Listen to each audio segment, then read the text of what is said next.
ఓం శ్రీ గురుభ్యో నమః. ఓం శ్రీ గణేశాయ నమః. ఓం నమః శివాయ. ఓం నమః శివాయ. ఓం నమః శివాయ. ఓం శ్రీ హరిహరాభ్యాం నమః. కార్తీక మాసం 24వ రోజు 24వ అధ్యాయం. అత్రి మహాముని మరలా అగస్త్యమునితో ఇలా అన్నారు.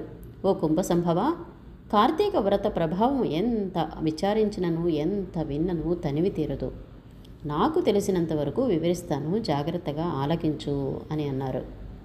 గంగా, గోదావరి మొదలగు నదులలో స్నానము చేసినందువలన సూర్య చంద్ర గ్రహణ సమయములందు స్నానాదులు పునరించిన ఎంత ఫలితము కలుగుతుందో శ్రీమన్నారాయణుని నిజతత్వమును తెలిపడి కార్తీక మాస వ్రతమందు శుద్ధ ద్వాదశి నాడు భక్తి శ్రద్ధలతో దాన ధర్మములు చేయువారికి అంతే ఫలము కలుగుతుంది. ఆ ద్వాదశి నాడు చేసిన సత్కార్య ఫలము ఇతర దినములలో చేసిన ఫలము కంటే 1000 రెట్లు అధికం కాగలదు. ఆ ద్వాదశి వ్రతం చేయు విధానం ఎట్లాగో చెప్తాను విను అని చెప్పడం ప్రారంభించారు. కార్తీక శుద్ధ దశమి రోజున పగటిపూట మాత్రమే భుజించి ఆ మరుసటి రోజు ఏకాదశి రోజున ఉపవాసం ఉండి ద్వాదశి గడియలు వచ్చిన తర్వాత మాత్రమే భుజించాలి. దీనికి ఒక ఇతిహాసం కలదు, దాన్ని కూడా వివరిస్తాను, సావధానుడవై ఆలకింపుమని చెప్పడం ప్రారంభించారు. పూర్వము అంబరీషుడను ఒక రాజు కలడు. అతడు పరమ భాగవతోత్తముడు, ద్వాదశి వ్రత ప్రియుడు. అంబరీషుడు ప్రతి ద్వాదశి నాడు తప్పకుండా వ్రతం చేస్తూ ఉండేవాడు. ఒక ద్వాదశి నాడు ద్వాదశి గడిలో స్వల్పంగా ఉన్నాయి. అందుచేత ఆ రోజు పెందలకడనే వ్రతాన్ని ముగించి బ్రాహ్మణ సమారాధన చేయి తలచి సిద్ధంగా ఉన్నాడు. అదే సమయానికి అక్కడికి కోప స్వభావుడకు దూర్వాసముని వచ్చారు. అంబరీషుడు ఆ మునిని గౌరవించి ద్వాదశి గడియలలో పారాయణ చేయవలను కాబట్టి తొందరగా స్నానం చేసిరండి అని కోరాడు. దూర్వాసుడు అందుకు అంగీకరించి దగ్గరలో ఉన్న నదికి స్నానానికే వెళ్ళారు. అంబరీషుడు ఎంతసేపు వేచి ఉన్నా కూడా దూర్వాసుడు రాలేదు.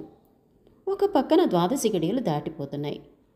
అందువలన అంబరీషుడు తనలో తాను ఇట్లనుకున్నాడు, అయ్యో, ఇంటికొచ్చిన దుర్వాసుని భోజనానికి రమ్మంటేనే ఆ ముని నదికి స్నానానికి వెళ్ళి ఇంతవరకు రాలేదు. బ్రాహ్మణులకు ఆతిథ్యం ఇస్తానని మాట ఇచ్చి భోజనం పెట్టకపోవటం మహాపాపం. అది గృహస్థునికి ధర్మం కాదు. పోనీ ఆయన వచ్చే వరకు ఆగితినా ద్వాదశి గడియలు దాటిపోతాయి, వ్రతభంగం అవుతుంది. ఆ మునేమో మహాకోప స్వభావం కలవాడు. ఆయన రాకుండా నేను భుజిస్తే నన్ను శపిస్తాడు.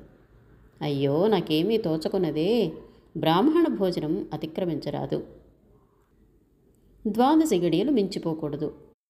గడియలు దాటిపోయిన తర్వాత భుజిస్తే హరిభక్తిని వదిలిన వాడనవుతాను. ఏకాదశి నాడున్న ఉపవాసం నిష్ఫలమవుతుంది. ద్వాదశి విడిచి భుజిస్తే భగవంతునికి, భోజనం చేస్తే దూర్వాసునికి కోపం వస్తుంది.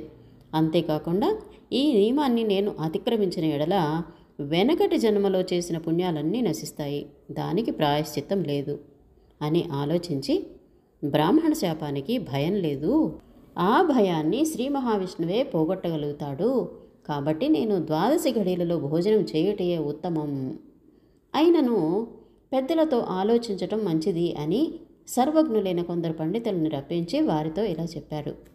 ఓ పండిత శ్రేష్ఠులారా, నిన్నటి దినమున ఏకాదశి అగుట చేత నేను కటిక ఉపవాసం ఉంటిని. ఈ రోజున స్వల్పంగా మాత్రమే ద్వాదశి గడియలున్నాయి.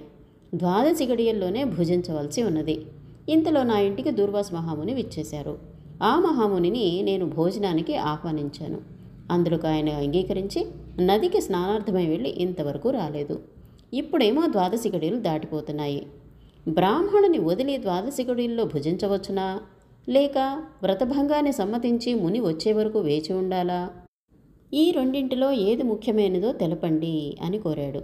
అప్పుడు ఆ ధర్మజ్ఞులైన పండితులు ధర్మశాస్త్రాలను పరిశోధించి విమర్శ ప్రతివిమర్శలు చేసుకొని దీర్ఘంగా ఆలోచించి, మహారాజా, సమస్త ప్రాణికోటుల గర్భ కుహరములందు జఠరాగ్ని రూపమున రహస్యముగా ఉన్న అగ్నిదేవుడు ఆకలిని పుట్టించి ప్రాణులు భుజించిన చతుర్విధానాన్ని పచనము కావించి దేహేంద్రియాదులకు శక్తిని ఒసుగుతున్నాడు.